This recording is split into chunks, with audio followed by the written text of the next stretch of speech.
Okay. So you're better than everybody in Africa. Yeah, I'm better than. Because that's what we believe as Slimes. Because if I say I'm the best rapper, what does that mean? Exactly. I can't say, yeah, I'm the best rapper in Africa, but there's no but. Yeah. As your fans, we wanna hear you say it. Yeah. Yeah, man. I'm the best rapper in Africa, man. Thank you, bro.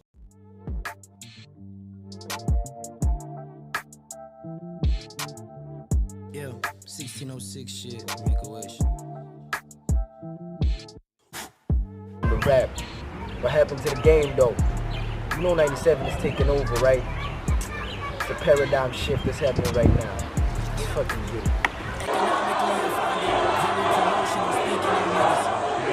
Yo, Clint. I don't know what else we have.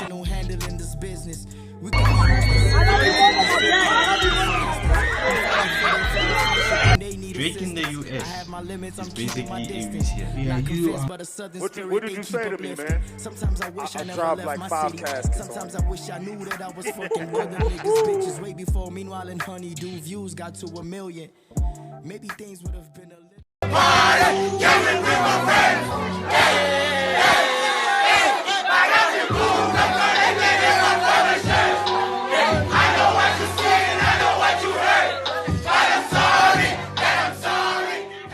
Letlhogonolo Robert Mataboge was born 27th March 1997 and came from Danville, Pretoria, Gauteng. I was born in Hoekfontein Clinic in Macau in the northwest. Then I lived in Mututu for like a year. Then I moved to Pretoria West like in 99. Pretty much grew up here my whole life. Pretoria West is like any other neighborhood in the world, you know? Everybody's doing what they gotta do to get that way of living, whether it be money or whatever it is. So I grew up around that kind of environment where it's like, you gotta do something for yourself, especially as a man. He started writing music in primary school following the footsteps of his older brother Phologo Jody Mataboge, known as J Jody from the hip-hop duo Benchmark. It's A-Reece, please don't forget the hyphen B. For the money I go badass like Joey. With these raps they know me, I'm like Batman or Tony or Toby Maguire in a Spider-Man suit that I'm about to shoot. Soon the reason that I'm here is gonna be evident to you when you Son of Portia and Ronald Mataboge. They were big music lovers. That's how my love for music started. My older brother would always play what they play and a lot of hip hop on top of that. So that's where the hip hop influence came. But at first it would be gospel, jazz, R&B and soul. When the hip hop came in, I was like in kindergarten. How I fell in love with music was through what my older brother was playing, which was a lot of Eminem, 50 Cent, Jay-Z, you know, D12. It's just scattered hip hop, Tupac, nothing specifically from, you know, a specific region or whatever, but all of that, when I started hearing that and seeing him practice to become a rapper, like writing his own lyrics and jotting down a few lines here and there, actually rapping to his friends, I was like, this is exactly what I want to do. You know what I mean? I never looked back though since then. In 2014, A-Reece released an EP titled Brownie's EP.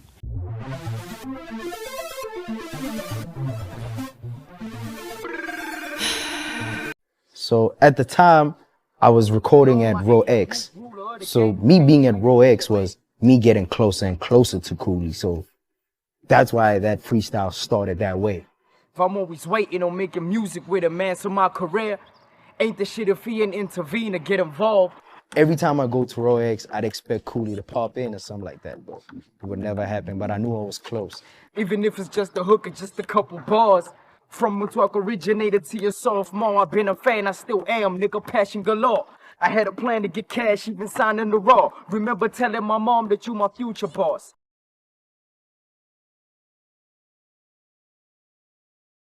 In 2015, A-Reece signed with Ambitiouz Entertainment and released his first single, Couldn't, under the label featuring MT. It's about to get nasty. Yo, what's up? This is your boy A-Reece, aka the boy doing things, aka the young king crown on my head. Another ambitious offspring. You know what it is, man. Ambitiouz Entertainment, we out here. This is the Couldn't video shoot. We on the second scene right now. This is where all the acting takes place. You know what I mean? none of that usual stuff that you see where we just rap to the song and all that. You know, we're trying to be creative with all this, you know what I mean? Man, the song features MT, you know what it is. And this song, man, speaks on how I prospered in what they thought I wouldn't prosper in, you know what I mean? And I feel like also I'm speaking on behalf of MT, you know what I mean? Like we basically share the same story based on that. So yeah, man, we just out here and we trying to do the most of this, you know, this time that we have as creatives, you know what I mean? So yeah, man, you're gonna love it. I'm 19 years old. Sure, and how long have you been rapping for? I mean, you've put out an EP, you have singles. For a young person, that's pretty big. Where do you get the time? I've been rapping for like plus minus 10 years, I could say. Yeah. I started writing music in the 4th grade, but I actually started recording music in the 8th grade, right? It's all because of my older brother, man. He exposed me to a lot of hip hop, a lot of underground hip hop, a lot of hip hop. Just that. So yeah, I always wanted to do what he does, but better. Yeah. So when he started rapping, I was like, I'm gonna get it too. Besides your brother, who are your other mentors in the rap game? Nobody anymore. Okay. Yeah, nobody anymore. Okay, cool. That's pretty cool. And now, the song that you guys collaborated on was Couldn't. Yes. Tell us about the song. How has it been received by the public? It's exceptionally well. And you guys are going to be performing that for us a little bit later. Yeah, so for guys, sure, stay for sure, tuned. for sure. Yeah. Yeah, for sure. How it all started, right? I was with my DJ, Chris Houdini, and we were at a corner close to my crib late at night. We were talking about, you know, our next move, all that. So he was like, yo, why don't you send an email to Ambitiouz Entertainment since it was a new and upcoming label, you know what I mean? And they got like these underground cats putting them on and all that. So I sent all my content to Ambitiouz Entertainment. And the next day, actually, they set up a meeting. And after that meeting, they gave me a beat, which is the Couldn't beat. They were like, can you do something on this beat? And I was like, yeah, for sure. So I took a weekend to write all 3 verses. And then I had a hook initially, my hook. But it wasn't, you know, it didn't sound really, you know what I mean? MT heard the song. God bless this guy, man. He did what he had to do. And Couldn't is now Couldn't because of him, actually. Sure, I could say. I'm grateful. That's awesome. He won Lyricist of the Year, including the Best Collaboration and Best Music Video at the South African Hip Hop Awards for his participation on the song Amen. Mngani then became A-Reece's first nationally recognized hit. I mean, every kid or mom or even your sister was singing this over Couldn't or Ameni. Yeah. Mngani was actually a song about a friend coming out of jail. I heard that you were doing time. Today is looking better than my body. You know what I mean? So that was the concept. It was a concept whereby I was like, yo, when you come out of jail, bro, you're going to party, you're going to turn up, we're going to celebrate the fact that you out. You know what I mean? But then I switched it up. I made it about a woman. A woman that is very existing in my life. So, yeah, man, and then it became Mngani. So, yeah, and then how we got Natasha was very dope, too. You know what I mean? She's very good at what she does. She's an amazing human being. She's an amazing human being. What do you mean by that? He then released Cutaways, an EP on the 29th of September 2016, which consists of songs that did not make it to the cut of his debut album, Paradise. My stage name came about when I was with my older brother, right? We were in a room, and I really wanted a rap name. I had a rap name already, but it was so uncool. It was Bayani. It didn't even make sense. I don't know why I called myself that. So we were looking for a name, and I was so fascinated by star signs, you know, stuff like that. He put me on anyway, so yeah, man. And he was like, why don't we do something that incorporates your star sign? Because you're so fascinated with your star sign. I'm an A-Reece. So, you know, and then we started playing with it. He started calling it A-Reece, like airs, and then it didn't make sense though. So I was like, how about we say A-Reece and then give every letter a significant term? You know what I mean? So A stands for above, and then the R stands for reality. So it's above reality, exceptionally emotional, conscious with everything. His debut album was later released on the 21st of October 2016 and topped the #1 spot on the iTunes just under 24 hours after its release. He won Lyricist of the Year at the South African Hip Hop Awards as well. Congratulations on Paradise. Yeah. You know, I mean, before we started, we were just talking like the journey, man, of you making a cheer from Brownie's EP. Yeah. Hell yeah. You know what I mean? Yeah. I don't think a lot of people know, but you ain't really new. You know what I mean? I was talking to the homies, man, right? We were having a conversation or whatever. And I don't know what you're gonna think, but I feel like I'm the only kid right now who's been the new kid on the block twice. Yeah. Like real talk. I don't know whoever did that. But I've been the new kid on the block twice, man. I think by default your age is you literally came in 2 times while you were still a kid, you know? Yeah. Following the financial squabble with Ambitiouz Entertainment, A-Reece then decided to leave the record label. Ambitiouz Entertainment came under scrutiny after artists like Fifi Cooper, Benchmark, A-Reece and Flame left the label in a public dispute. Artists claim that they decided to part ways with the record label because of financial disagreements. Fifi Cooper went on to say that she had been signed for over 2 years to the label yet not received any payment for her performances as well as royalties. The record label also went on to remove all of A-Reece's music videos from the YouTube channel, and his Facebook page was also deleted. To be honest, I wasn't getting paid, and I felt like my art direction was being taken into a whole new domain, you know, that I'm not comfortable with. But beyond that, I was just not getting paid. I'm supposed to get paid. But what was the arrangement prior? You see, that's where it started. That's where the problem started, because me and the label owner had like a verbal agreement when I had approached them saying, yo, I'd like to sign to Ambitiouz Entertainment. You know, we had a verbal agreement that, okay, we're gonna take you in as our artist and we're gonna have you do a little trial run, and if everything goes well, we're gonna invest in you. And then ever since then, man, I've been asking for the contract, but it's been like, yeah, we still fixing it up. Yeah, but the money's being made. Yeah, we still, you know, through you. Yeah. Were you bringing in money? Of course, by that point? Definitely. Yeah. So even with a verbal agreement, those stand if there's a witness, right? And I feel like you're pretty well educated in the westernized way, kid. I feel like there are things you know, maybe just not acting on them because you're young, you know, which is a mistake that I've even made when I was still coming up. So my question to you is, why were you so careless in terms of the agreement that you made with them?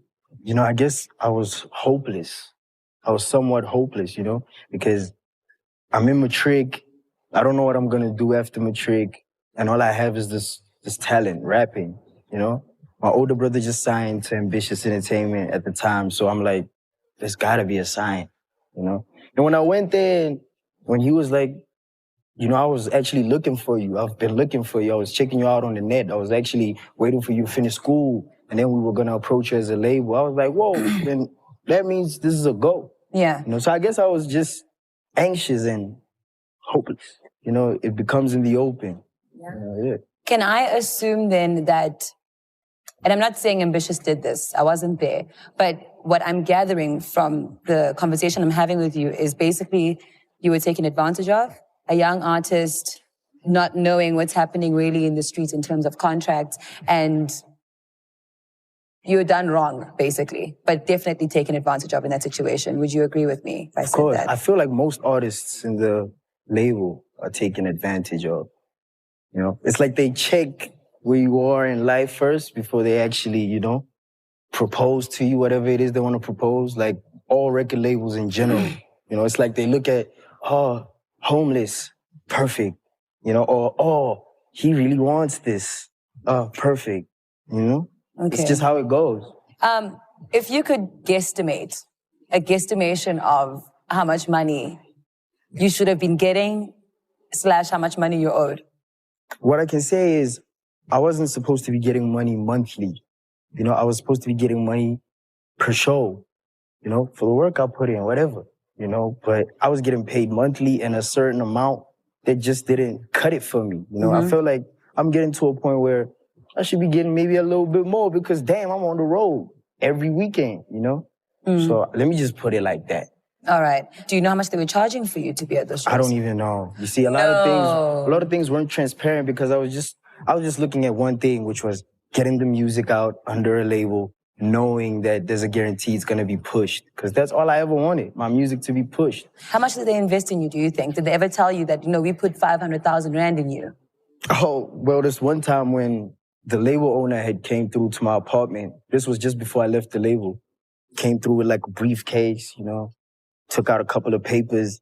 I remember the chat was, you know, the whole chat was about how I should actually sign now. I should really just put it on paper now, you know what I mean? But at the same time, I had my own little mindset that I had created because I know what I know now. So it was just a big war, a big cold war, actually. So he took out a couple of papers and he was like, this is what I remember. He was like, yo, so if you check this out, this is like all the money that we put into your Facebook. And it makes like $1 million or something. I was like, get out of here. $1 million? Man, Why didn't you ask for proof? Maybe they did. His proof was clearly the papers. That wasn't enough for me. Because you could go to your Facebook page and actually check how much money had been put in. At the time, he had it in his possession. So he was running your Facebook page? Definitely. You didn't have any access? I was like an admin partner or whatever, but... But you're not buying I'm under a label, you know? Okay, the label got it, cool. A-Reece then went to release Loyal, where he addressed his reason for leaving Ambitiouz Entertainment. In the song, A-Reece slammed his former colleague MT for staying with the record label.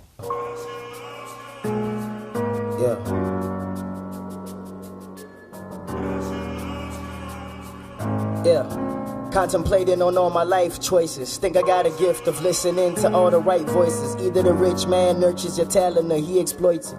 Unfortunate sometimes the latter cannot be avoided, because what do you do when all you got is a dream, a vision, the perfect passion for it, and would do anything to build it? Shit just got the realest. I can't believe I'm in the middle of it all. I got my word, got my balls, that's on guard once it's finished. And fuck your contract, nigga. Should be ashamed you tried to call back, nigga. After sitting down and showing me those false ass figures, you a foul ass nigga. Should've seen it from the beginning and knew what happened, you double crossing ass nigga. These all facts, nigga. Why the fuck you pulling benchmarks back? Where the fuck do our awards stay at? How come Amanda Black ain't even see her plaque? What the fuck is going on, yo? Let me know, I need some answers. Release more music as much as I can. So yeah, we actually planning on working on a project together, me and Flame. So the people can really expect that me and Flame are gonna be pulling up with a project soon. It's not much to say, man. The work will speak for itself. So you're now introduced to a new Genesis, man.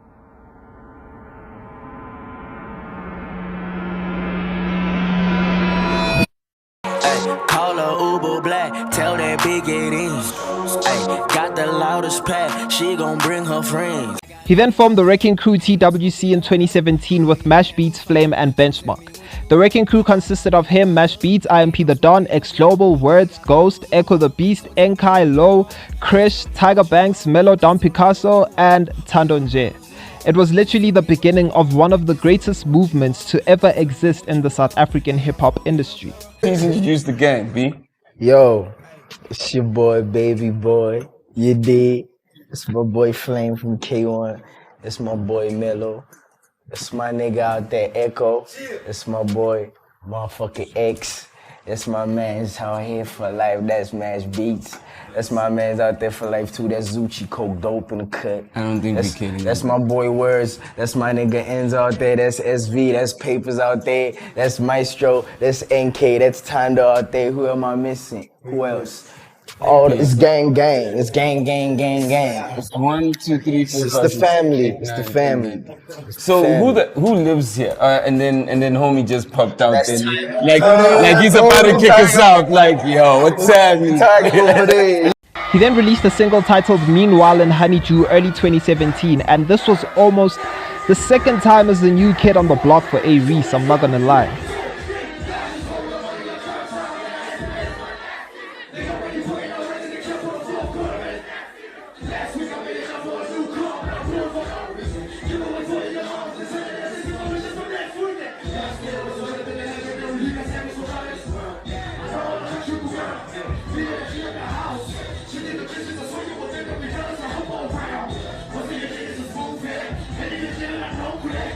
On the 21st of October, he released his second album, From Me to You and Only You.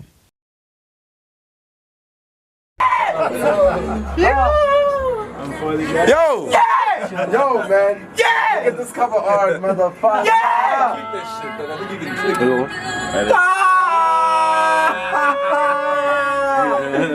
Yeah, nigga. That's what it is, dog. That's what it is. Damn, dog. That shit is True. My good ones, we have made it. We made it, dog. Mashimbi. It's over. Yeah. Yeah. Ah. Shit, it's a proof. Yeah. Yeah. Yo. Yo, man. Yo, stop. Pull up. Get the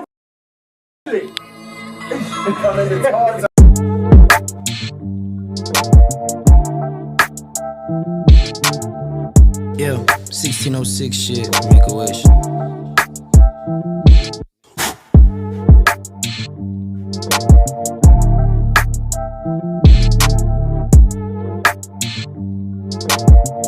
Yeah. Economically, I find it very promotional speaking on niggas. What's the point if you speaking on him and he ain't with us or never been? What do you benefit? In my opinion, that's gossip. You cannot be that emotional handling this business. We could be more specific and take these so-called rappers for instance, who find it fitting for a friendship when they need assistance. I have my limits, I'm keeping my distance. We don't make indie music. Auntie just walked in the house right now. We are the definition of indie music. They so proud, they can't even be angry because we smoke weed.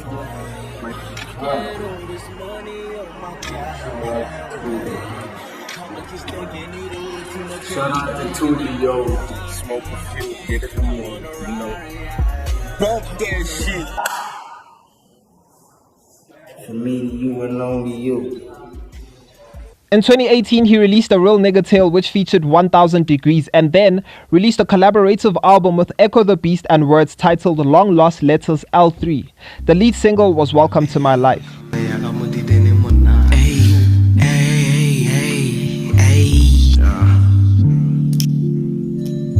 I just feel like the A-Reece, you know, with the crew is just, you know, the A-Reece with supportive elements to him now. Yeah. You know? Now he got a little bit of Echo in him, he got a little bit of X in him. You know, those are my big brothers. You know, they influence me too in the music, you know, so, you know, you're like, oh, he got a little bit of mash in him when you listen to the beats. You know what yeah, so that's, we working together. We're like one big machine, and every one of us are like, you know, cog wheels, and then it's just making the machine run. Every call counts. Mataboge then released 2 EPs, Go and Pick Up Yourself 2 in March, and in October he released his 5th EP, And I'm Only 21. You know we can't get him on the call, so I had to stop him. You know, what's happening? I'm good, man. I'm happy to be here, bro. Cotton Fest 2019. The people love you, man, Reese. You got merch? Can people get this merch? I want to see. I'm gonna make more and then I'm gonna put them out. Let's see how it goes. I just did this for my own swag. You know what I'm saying? Yeah. I see the whole gang is here. Y'all about to get on stage. You're about to kill it. Yeah. It's so dope because Ricky was like, "Fuck that." He hit me up first through DJ K-Mo, and then he was like, "Nah, fuck that. I want the whole crew to pull up." And that's what I fuck with, some death row shit. Yeah. Man, you guys are doing a good thing with the Wrecking Crew. We just need to see y'all more. But I know y'all got some dope videos, so we like, if they ain't gonna come through, we gonna record their live stories. Fuck that shit. Straight up for the culture. Yo, man, we just record your live stories. We say, fuck it, that's what they doing. That's the update. Yeah, trust me, man. Rubber Band Gang. Right now, Flame just dropped his EP, 5 songs. It's a deluxe version. It's called Germander. And then my boy Words is a new artist. He's trying to break out. He got Death Before Dishonor out. It got a video, Kim Kardashian. Check it out on YouTube, bruh. We out there. I just dropped a video for Fuck You through Cloud Cassette, you know. My nigga Morel's trying to put up his own thing, so we helping him get more subscribers and all that. So we put out Fuck You for the culture. And we working. Yo, A-Reece killing it on the low, man. Keep doing. You got a movement, man. You got a movement. Take care of this shit. You know what I mean? You got what you kind of got signed to, and you made your own. Take care of this shit. You did a good thing. Bro, really appreciate you seeing it from that perspective, even, bro. Of course, I see the potential. Just reach out. Thank you, bro. Appreciate it. Reese about to get on stage, about to kill it with the Wrecking Crew. They all just passed right now. Rubber band gang, fuck a bank. Peace.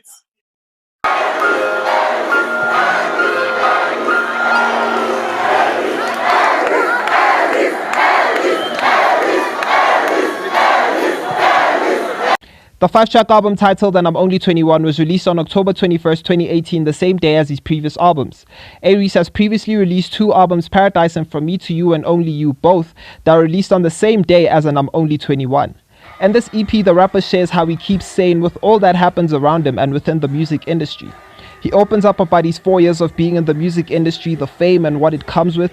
He also talks about his come up and the dynamics with the people in his life and how it's changed, the people who were once his supporters. And, you know, it's just a whole project and a whole EP about him talking about how it feels to be 21 years old in the music industry at the pinnacle of it, bro. The young rapper crafted this EP to celebrate his remarkable achievements in the game despite being so young.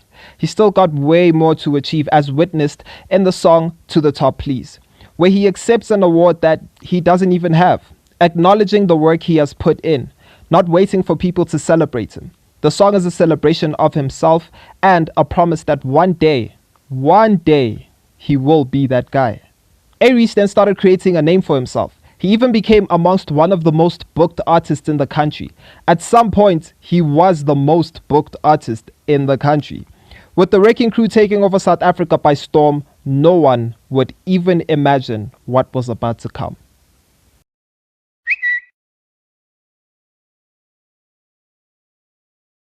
And from there, I think the biggest mistake that we made was moving to Pretoria. Because of how the boy records his music.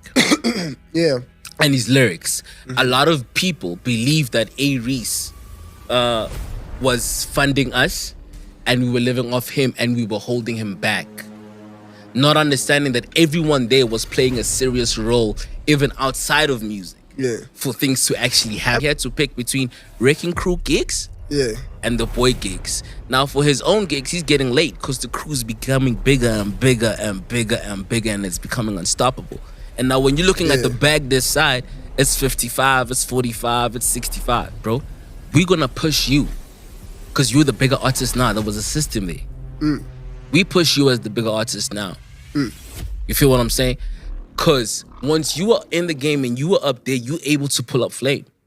Flame was able to pull up Echo. Echo's able to pull up X.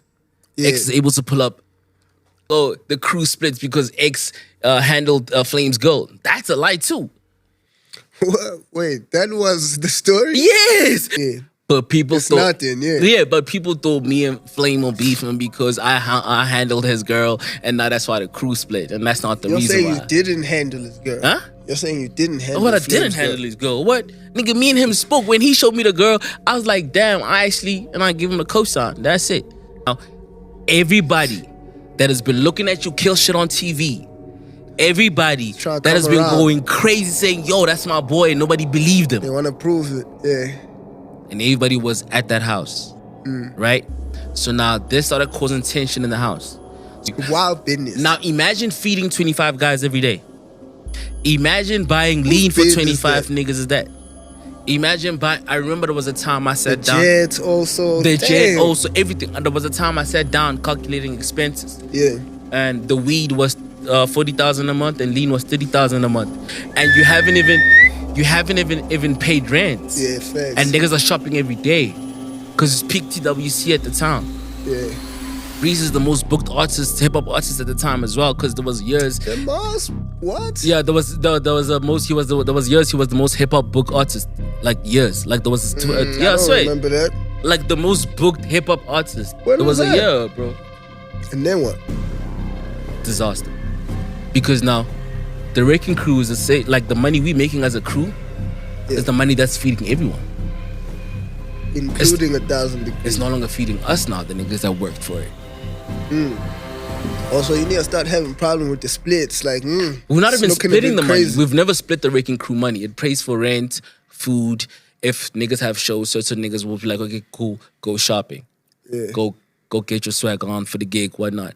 But now those niggas also, you have to count them too now when you're buying food.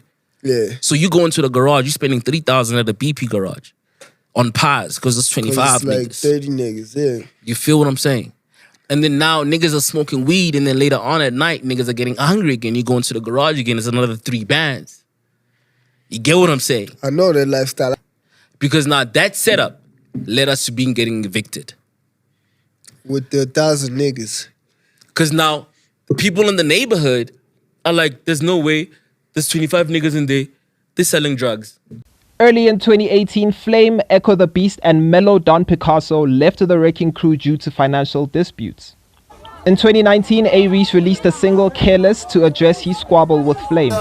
What more can I say? What you expect to hear when niggas ask me about Flame? What makes you think I wanted it to happen this way? I was there before the money, she would never say the same. How could you stick around and let her have her own way? She even go as far as throwing dirt on my name. How you let her come between us and the records we made? Shit is crazy, but I figured you just acting your age. He then released his second collaborative album with Mash Beats titled Reese Effects. The project is out of the streets. It's all about the music. Yo, let me tell y'all something, right? With this Reese Effect project, we're somewhere in between beating Cruel Summer or Take Care. I don't know which one is it right now, but we're somewhere in between that. I just want to let South Africa know that. Now here's a question I want to ask you. I was told that you don't want to come to an interview with me because you don't want questions like how old, how do you feel, how things are. I don't want none of that no more. It gotta be curated. It gotta sound like a storyline. It gotta be well planned. It gotta be well thought out. It gotta have substance. Because man, these days I can tell you right now, the questions people got for me, if I answer them, man, a nigga need to get paid. This was also the beginning of his massive tour, The Reese Effect. The Wrecking Crew changed names to Rubber Band Gang after a while, and in 2020, A-Reece had a fallout with Mash Beats. And this led him to collaborating with his older brother J. Jody, which was the beginning of now record label Revenge Club Records.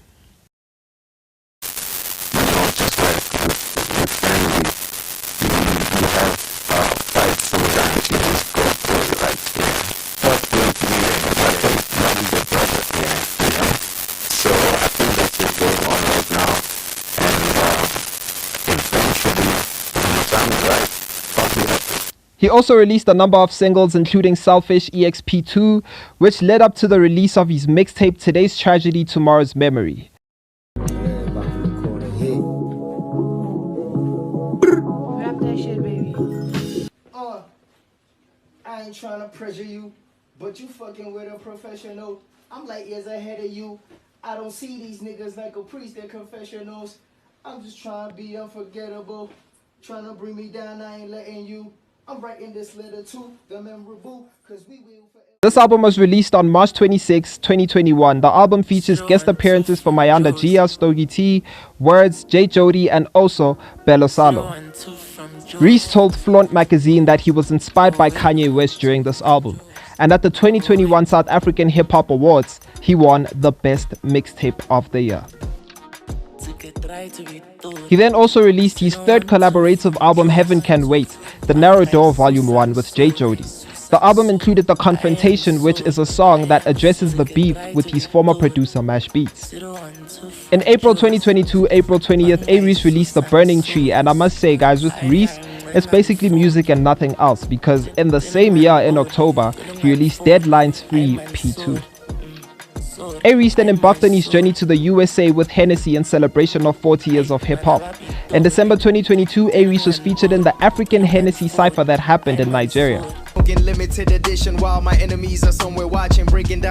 A-Reece then released one of the most anticipated South African hip-hop albums ever, P2 The Big Hearted Bad Guy, which was also known as Paradise 2, is the third studio album by South African rapper A-Reece. It was released on the 20th of October 2023 by Revenge Club Records.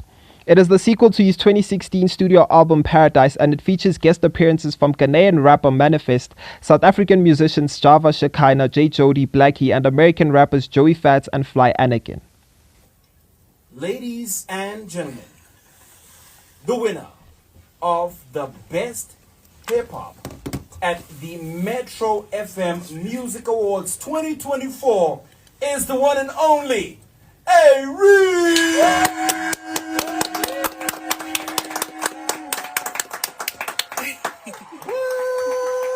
Wow.